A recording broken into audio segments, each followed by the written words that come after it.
personas, ¿verdad?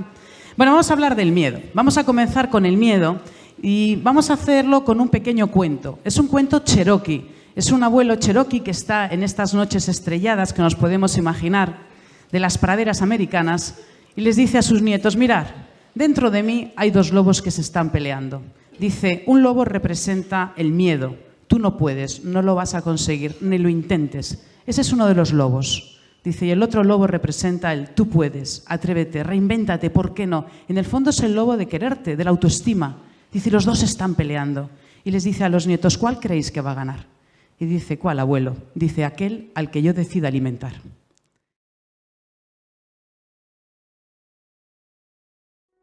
El miedo es una emoción que está en el cerebro con la que se nace. Y es la emoción que más definiciones tiene, es la más polisémica que existe.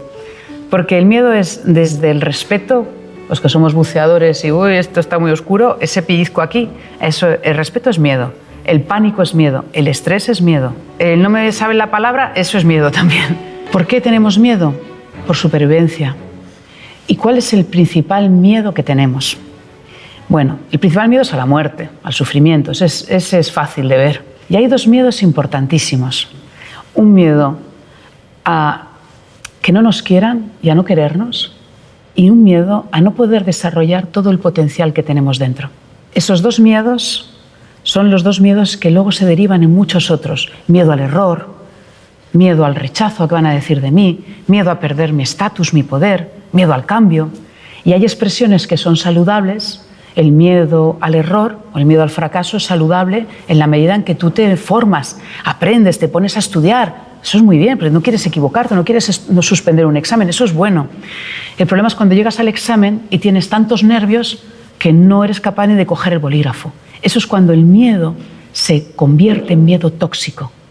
Hay un miedo sano, que es la prudencia, y ese es bueno tenerlo. El problema es cuando se transforma y se convierte en un miedo tóxico, cuando no me atrevo, cuando no lucho por conquistar mis sueños, porque no me siento capaz. Ese es el miedo que realmente hace daño. No decir vivir sin miedo, porque es imposible, sino que el miedo no te paralice. El antídoto ante el miedo es el amor y la confianza. Lo que neutraliza el miedo es el amor a uno mismo, el amor a lo que haces, a pesar de que su cerebro le decía que ahí había peligro. Y esto es una buena metáfora para entender la potencia del no miedo. El no miedo significa creer en nuestros hijos.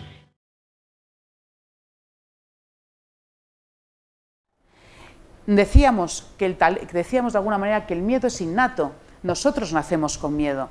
El miedo está en nuestro cerebro, por ejemplo. De hecho, Paul MacLean de la Universidad de California habla de 3 sistemas cerebrales. El reptiliano más antiguo, donde están los instintos básicos. El segundo, el cerebro límbico, donde hay una glándula fundamental que es la amígdala. Aquí están las emociones básicas. Y el tercero y último cerebro, ¿cuál es? La corteza cerebral. Pues bien, lo que se ha demostrado, señores, con las investigaciones, que lo inauguró hace ya unos cuantos años Joseph Ledoux, fue que cuando nosotros escuchamos cualquier información del medio, ¿qué sucede? Que primero sentimos y luego pensamos. Es decir, cuando hay una intensidad emocional muy fuerte, ¿qué ocurre? La amígdala se pone de jefa, secuestra la mente y no piensas con claridad. ¿O no te ha pasado a ti quizás recibir un mail que no te gusta nada y contestas de una forma un poquito beligerante? ¿No os ha pasado? Y cuando le das al enviar dices, ¡ay Dios! ¿No os ha pasado? Sí, seguro que hemos tenido todos esta experiencia, porque a veces está el secuestro de la amígdala. Por lo tanto, ¿qué es importante? Entender que el miedo forma parte de nuestra cabeza, que vernos demasiado imbuidos por él nos bloquea, nos falta ver con perspectiva. Por lo tanto, ¿qué es interesante en estos casos cuando tengamos un exceso emocional? ¿Qué hay que hacer? Contar hasta 10, hasta haciendo, date una vuelta. Pero deja un poco de oxígeno a tu amígdala para pensar con claridad y verlo mejor. Y además, ¿sabéis qué? Solo del 8 al 12% de nuestros miedos se cumplen, el resto son miedos inventados. Por lo tanto, ¿qué hay que hacer ante el miedo? Quitarle importancia y continuar y seguir adelante. Primero, soñar. Es decir, cuando tú estás en un momento de cambio, imagínate cómo puede ser el futuro, pero imagínalo de una manera delicada, de una manera amistosa. Siempre, de alguna manera, imagínalo en positivo. No lo imagines en negativo. No, a ver si no suspendo el examen. No, piensa que vas a aprobar.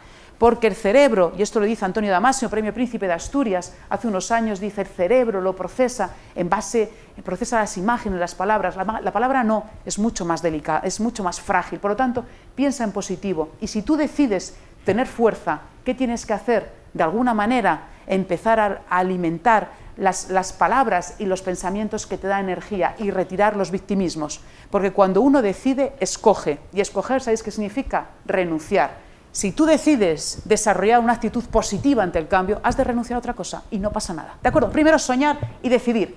Tercero, pasión. La pasión es el gran antídoto ante el miedo. La pasión está relacionada con lo que nos enamora. Y el amor y el miedo son absolutamente incompatibles en un mismo corazón, en una misma alma. No son compatibles. La pasión es enamorarte, y enamorarte porque quieres hacerlo, porque te encanta lo que haces. A ver, tú sueñas, te ilusionas, pero hay que trabajar. Aprendizaje, aprendizaje, crea hábitos. Si algo te da miedo, conviértelo en un hábito, algo que puedas repetir y repetir y repetir para que se automatice. ¿Cuál es la mejor manera de hablar en público? Solo hay una, ¿cuál es? Hablando, ya está. ¿Cuál es la mejor manera de hablar con este cliente que tanto te cuesta? Haciéndolo. Por lo tanto, crea un hábito y repítelo, repítelo. Es un gran antídoto para el miedo, ¿de acuerdo? Tercer punto. Cuarto punto, trabaja en equipo, trabaja en equipo. Si algo te cuesta, pégate a alguien que lo sepa hacer, pégate a alguien que sepa hacerlo, para tú observarle, para imitarle, porque así aprendemos. Quinto y último punto, ¿cuál es? Argumentos de fuerza. ¿Y el argumento de fuerza en qué consiste? Comprométete y cree en lo que haces. El compromiso es una energía de fuerza.